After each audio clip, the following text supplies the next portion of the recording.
ذرا دینی امور میں بھی یہ دنیا کے معاملے میں ہے، دینی معاملے میں اللہ کے رسول صلی اللہ علیہ وسلم نے ارشاد فرمایا کہ یہود اور نصارہ 71 اور 72 فرقوں میں تقسیم ہوئے. عربی موجود ہے، آپ نے بارہا سنا ہے، میں مفہوم بتا رہا ہوں.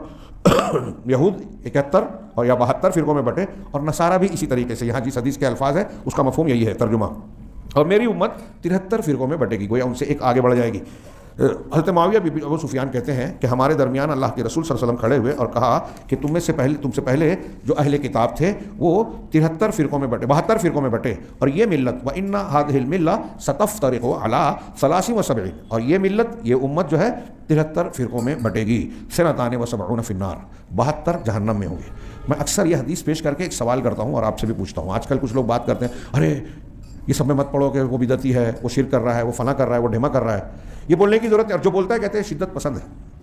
یہ فائدے بیان نہیں کرنا چاہیے، سیدھی سیدھی بات کرو، نماز پڑھو، روزہ رکھو. کھانے کے طریقہ یہ ہے، لیٹنے کا طریقہ یہ ہے، راستے کے آداب نہیں بتاتے، عبادت کے نوافل بتاتے ہیں، فضائل بتاتے ہیں، مسائل نہیں بتاتے. ارے اس میں اختلاف ہے. مجھے بتائیے یہ 73 فرقے کیسے ہوں گے؟ مجھے بتائیے کہ نبی کریم صلی اللہ علیہ وسلم 73 میں سے 72 کو جہنمی کہہ رہے ہیں، جہنم کے راستے والے. وہ ہمیشہ رہیں گے، عارضی رہیں گے، یہ ایک الگ بحث ہے.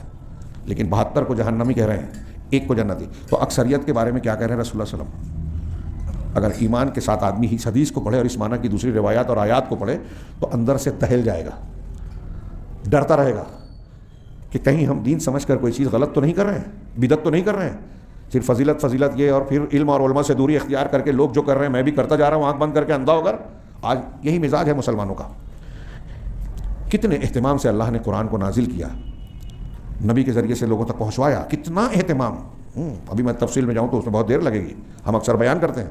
پھر کتنا زبردست اہتمام اللہ نے کیا کہ اس امت کے ہر زمانے میں علماء کی ایک بڑی تعداد نے قرآن اور سنت کی خدمت کے لیے، حفاظت کے لیے اپنے آپ کو انہوں نے وقف کر دیا، زندگیاں کھپا دی. اس کی حفاظت کے لیے مختلف علوم اور شعبے قائم کیے. صرف حفظ نہیں کیا، اس کے اصول و ضوابط ترتیب دیے قرآن و حدیث کی روشنی میں، صرف اپنی دماغی اوبت سے نہیں. کیسے قرآن و حدیث کو اللہ نے محفوظ کیا. لیکن اس محفوظ دین کو اللہ نے پورا کر دیا، ہم تک پہنچانے میں اپنے وعدے کو پورا کر دیا. لیکن ہمیں اس بات کی فرصت نہیں ہے کہ اتنے پاپڑ بیل کر، اتنی محنتوں اور کوششوں اور قربانیوں کے بعد جو دین ہم تک پہنچائے، ہم اس دین کے اس بنیادی چیز کو سیکھیں جو ہمارے جنت میں جانے کے لیے اور جہنم سے بچنے کے لیے ضروری ہے. اپنے آپ کو تسلی دینے کے لیے ارد گرد میں جو کر رہے ہیں، باپ دادا سے چلا آ رہا ہے، ماحول بول رہا ہے، بڑے بڑے جبہ و دستار والے، جس کو ہم نے اپنے طور پر عقیدت مندی کی بنیاد پر بڑا سمجھ لیا ہے، وہ جیسا بتا رہا ہے مان لیا دین ہے، وہ نہیں.